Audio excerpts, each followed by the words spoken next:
حضرت امام زین العابدین یہ کربلا کے وہ شخص ہیں جنہوں نے سارا منظر اپنی آنکھوں سے دیکھا تھا۔ اتنے دکھ کسی کو نہیں پہنچے جتنے زینب اور زین العابدین کو پہنچے ہیں۔ سب منظر کھلی آنکھوں سے دیکھا۔ 14 سال کی عمر ہے، بیمار ہیں، تاریخ بتاتی ہے اس کے بعد ساری زندگی حضرت زین العابدین نے ٹھنڈا پانی نہیں پیا۔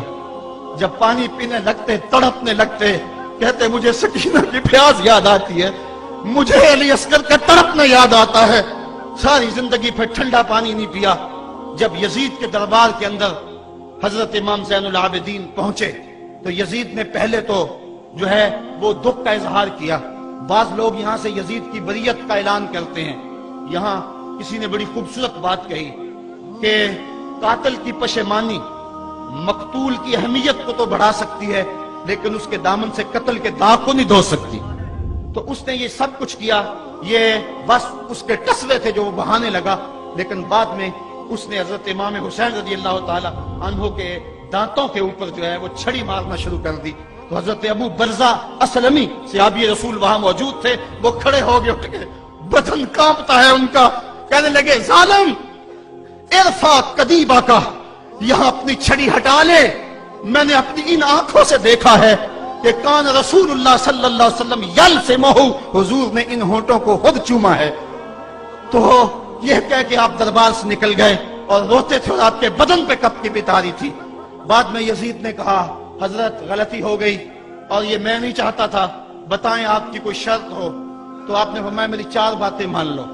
ان 4 باتوں میں ایک بات یہ تھی کہ سر حسین اور سر شہیداں ہمارے سپرد کر دو تاکہ ہم کربلا جا کے ان کی تدفین کر سکیں۔ دوسری یہ تھا کہ ہمیں مدینہ حفاظت سے پہنچا دو۔ تیسری شرط یہ تھی کہ مجھے جو ہے وہ جمعہ کا خطبہ دینے کی اجازت دو آج دمشق جامع مسجد کے اندر۔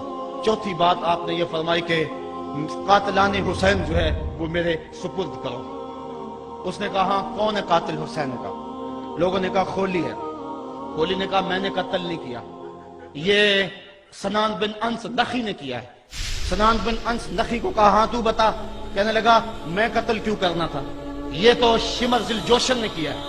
شمر ذل جوشن کو کہا تو بتا، کہنے لگا میں نے قتل نہیں کیا، میرا کون سا حسین نے کچھ بگاڑا تھا، قتل اس نے کیا ہے جس کی حکومت کو خطرہ تھا۔ تو یہ ہے وہ ہے قاتل حسین کا۔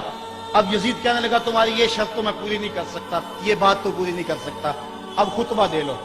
اب حضرت امام زین العابدین خطبہ دینے کے لیے کھڑے ہوئے۔ خطابت تو اس گھر کی لونڈی ہے، جب یہ بولتے ہیں تو حکمت کے موتی دولتے ہیں۔ جو ہی امام زین العابدین کھڑے ہوئے، 14 سال عمر ہے اور دمشق کی جامع مسجد ہے، یزید بھی بیٹھا تھا، یعنی سلطنت بھی تھے، عوام کا بھی ہجوم تھا۔ جب آپ نے خطبہ شروع کیا لوگ زار و قطار ہونے لگے اور آپ نے اہل بیت کے مناقب جب لوگوں کے سامنے رکھے تو یزید گھبرا گیا کہ کہیں لوگ میرے گریبان تک نہ پہنچے۔ اس نے مؤذن کو اشارہ کیا جلدی جلدی اذان پڑھو۔ تو جب اس نے کہا اللہ اکبر اللہ اکبر تو حضرت شہزادہ زین العابدین نے کہا کہ اس کے اندر کوئی شک نہیں کہ اللہ سب سے بڑا ہے۔ جب شہادتین کا کہا اشہد ان لا الہ الا اللہ، حضرت امام زین العابدین نے اس کے جواب کے اندر کہا ہاں ہاں اللہ کے علاوہ کوئی معبود نہیں ہے، اس کی گواہی ہم نے خون سے دی ہے، ہم نے اپنے لہو سے دی ہے اس کی گواہی۔ اور پھر اس کے بعد جب اشہد ان محمد رسول اللہ پہ لفظ آئے تو حضرت امام زین العابدین نے کہا یزید دیکھ اب اذان کے اندر تیرے نانے کا نام ہے یا میرے نانے کا نام ہے؟ آج بھی منبر پہ میرے نانے کا نام ہے۔ تو یزید مر گیا، اس کا نام مر گیا، اس کا تشخص مر گیا۔ حسین کل بھی زندہ تھا، حسین آج بھی زندہ ہے، حسین کربلا کے تپتے ہوئے ریگزار میں بھی زندہ تھا، کوفے کے بازار میں بھی زندہ تھا، اور دمشق کی جامع مسجد میں بھی زندہ تھا، مدینے میں بھی زندہ، مکہ میں بھی زندہ، کابل میں بھی زندہ، کندھار میں بھی زندہ، قلعہ جنگی میں بھی زندہ، تورا گورا میں بھی زندہ، موصل میں بھی زندہ، بغداد میں بھی زندہ، غزہ کی پٹی میں بھی زندہ، فلسطین میں بھی زندہ۔ آج حسین کی زندگی اور حسین کا باقپن دنیا کو بتا رہا ہے، بش کو بتا رہا ہے تیرے منہ پہ تماچا حسین مارے گا۔ زمانہ بتائے گا کہ حسین کل بھی زندہ تھا، حسین آج بھی زندہ ہے۔ حسین کی فکر لے کے اٹھو اور پوری دنیا پہ چھا جاؤ اور زمانے کو بتاؤ کہ ہم حسین ابن علی کے سپاہی ہیں۔ صرف محرم کے دن آنسو بہا لینے سے کچھ نہیں ہوگا، کیا صرف محرم حسین کا مہینہ ہے؟ نہیں، سب پورا سال حسین کا ہے، پوری زندگی حسین کی ہے، پورے زمانے حسین کے ہیں۔